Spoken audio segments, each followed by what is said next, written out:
India wants to become a global leader in solar power. But there is one problem. The more solar power India wants to generate, the more important one country remains in its supply chain, and that is China. So, why does India want to reduce its dependence on China now? And can India build actually its solar supply chain of its own? Hi, welcome to Corporate Lens, and let's understand the story. A solar panel may look simple, but manufacturing one involves a long supply chain. It starts with polysilicon, which is converted into ingots, then wafers, then solar cells, and finally solar modules. The panels we see installed on rooftops and solar farms. China dominates almost every stage of this chain. It accounts for all around 85% of global solar photovoltaic manufacturing capacity with an even higher share in some stages. China produces roughly 95% of the world's solar wafers. This dominance did not happen overnight. China has built enormous manufacturing capacity, developed integrated supply chains, invested heavily in the industry, and benefited from economies of scale. The result? Chinese solar components became highly competitive on cost, and India has been importing them. So, why does this concern India? First, energy security. India is rapidly expanding renewable energy, particularly solar. But if a significant part of the equipment needed to generate that electricity comes from one foreign supply chain, then India's clean energy transition remains vulnerable to disruptions. Second, geopolitics.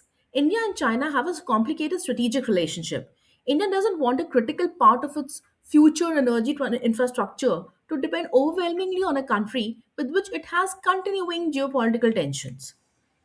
And there is another reason called economic opportunity. India doesn't just want to install solar panels, it wants to manufacture them. Now, manufacturing domestically can bring investment, technology, skilled jobs, and eventually bring export opportunities. And that is why India is trying to build more of the solar supply chain domestically. One important tool is the government's approved list of models and manufacturers, or ALMM. The framework determines which manufacturers and products can be used in many government supported solar projects. And India is now pushing this further upstream. From June 2028, the ALMM framework is expected to cover solar ingots and wafers as well. The government is also working on incentives for polysilicon manufacturing, which is a starting point of the solar manufacturing chain. So, in simple terms, India is trying to say don't just manufacture the solar panel here, instead, manufacture whatever goes inside it. But there is a catch. India cannot recreate China's enormous solar manufacturing ecosystem overnight. The country has built substantial module manufacturing capacity, but cell manufacturing has been lagged behind. So, this creates a strange situation. India can have factories capable of producing large quantities of solar modules while still depending on imported cells to keep those factories running. And domestic manufacturing can be more expensive than importing cheaper Chinese components. So, India faces a difficult trade off. If it imports from China, then the solar is cheaper, but there is a greater dependence. If it manufactures domestically, then there is a greater self reliance, sure, but potentially higher costs in the short term. And that is why India's strategy is not simply about cutting China out, it is about reducing the risk of depending too heavily on one country for a critical part of its energy transition. Now, the bigger question is can India build its entire supply chain behind those solar panels?